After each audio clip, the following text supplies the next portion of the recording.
Reggie, on our last set of recordings, you had some words in response to a Billy Garland Facebook post. He apparently did another post after seeing your YouTube video last week and posted that facts where allegedly you were your services were let go by Tupac, a week before he passed. Did you see that, and do you have any thoughts? Saw that particular footage. Well, not footage, but that post, because you sent it to me, John. Because I don't follow no motherfucking Billy Garland. So yeah, I saw it. But goddamn, Billy. I mean, you that sister them. I didn't come up with the name sperm donor. Monsieur Core came up with the name that you were no more than a sperm donor. That's all I ever say about you. Were you? You were a daddy? You called that Father of the Year? You want to be Father of the Year now, Daddy? Okay. All right.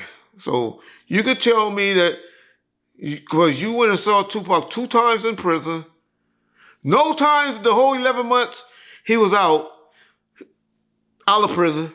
Did you ever go see him? Did he ever see you? You say y'all talked on the phone and it went left. Why did it go left, Billy? Why did the conversation go left? Because you was asking for money? I'm sure.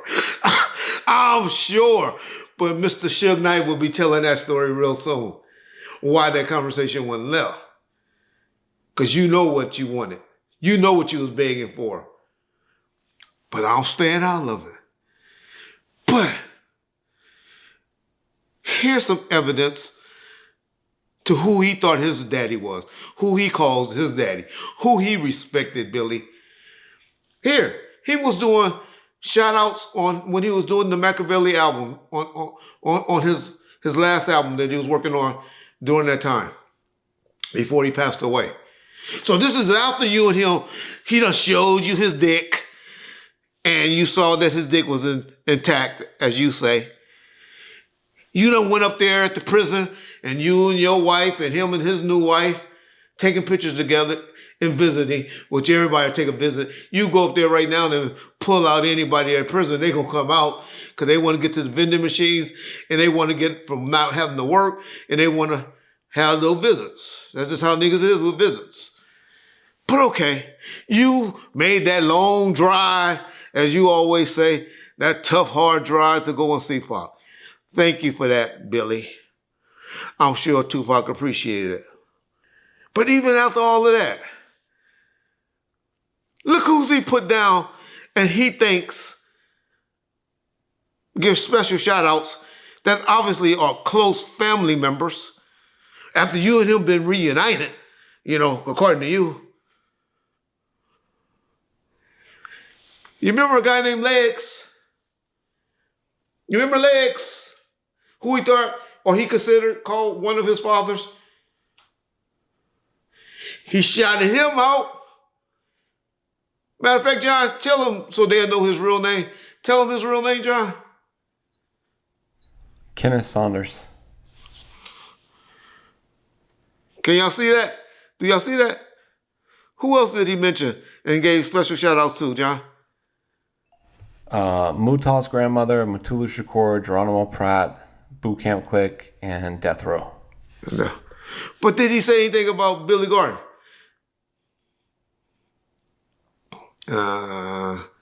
Who he had just met and got this relationship and all that with.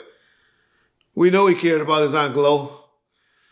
We know he cared about his mother. Judas came back in his life. If he loved you so much, why is he shouting out another dad? And not you. All right.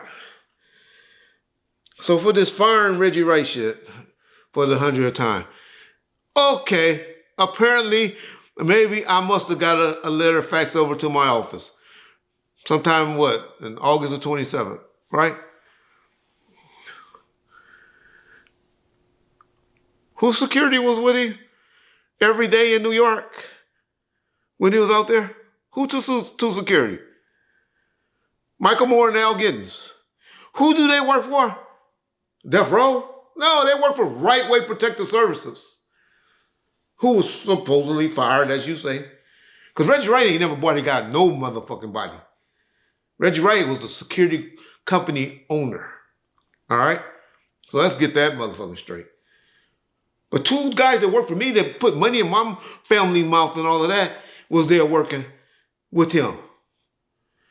How do you want a video shoot that was done that way? Who?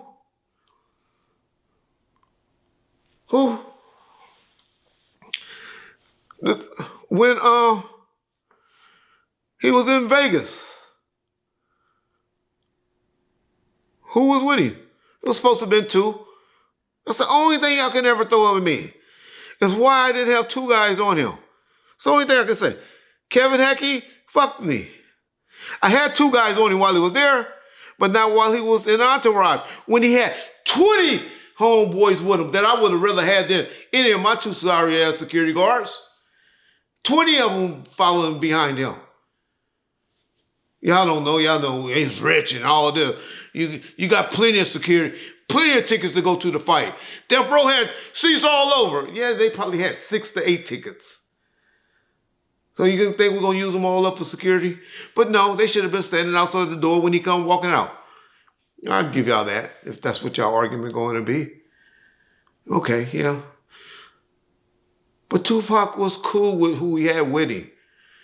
He had all those dudes with. Did he look like he was worried about fucking security when he comes out of the fight? Do you seem like he was scared of any motherfucking thing there? But here's pictures of Reggie and his security with them during all that time period that y'all keeps wanting to say, you were fired, you were fired. I wish I was fired. I wish my security company wasn't there. But it was. I'm one that believe nothing could have happened but been better eyewitnesses. It wouldn't have took as long for this case to have been resolved if I probably would have had more security or if Reggie Wright would have been here. Because I sure would have got on the stand and said, Bubble Ups, Keefy, Orlando, and Big Dre were in the car. I wouldn't have no problem getting on the stand saying that. Because that was my job at the time. To be the snitch. To be the police. To be the one that gets on stand and go to court.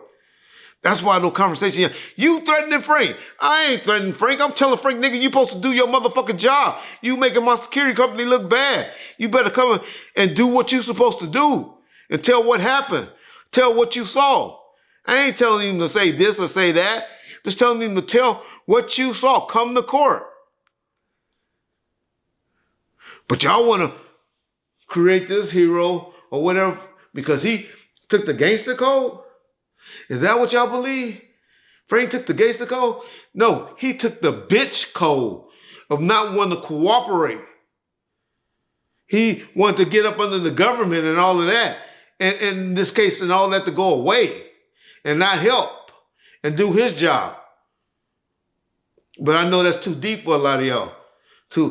He was being like, why have that type of security then? I'd rather have Neckbone, Buntry, and all of them with them. If the motherfucker that was supposed to be the one to go and testify and have his gun with him and all of that, don't do it. Then what good was he? But that's the hero. That's the guy. That's the guy who should have been there. Okay. But Billy, stop this listening to, because it's so obvious to everybody now. I don't even know why you still talking. Bro, you need to go and have your cancer treatment and get back right and stop this saying, well, I'm an old man now. I say what I want to say. No, you're a Black Panther conspirator from the 70s. That Black Panther bullshit is over. It's dead. Join another revolution. You're a conspirator. Everything you say, you look at your fucking Facebook chain, is about the government, anti-government. Government did this, government did that. Man, that Black Power bullshit. that y'all preaching from the 70s is over. It's a different type of revolution going on now. So, hey, bro. Hey. Ain't nothing you can do anyway. Ain't nothing you can do about it anymore. Ain't no DA or nobody want your ass coming to court fucking it up anyway. So, stay your ass where you at with your little son and kids and all of that that's out there. The one that really probably was the one that peed in the bed that you kept blaming Tupac for doing. All right, Billy boy. Because Tupac considered Legs his daddy, even after he knew your ass was still around. He shouted him out. Look at that. How'd that make you feel, Billy boy? Peace.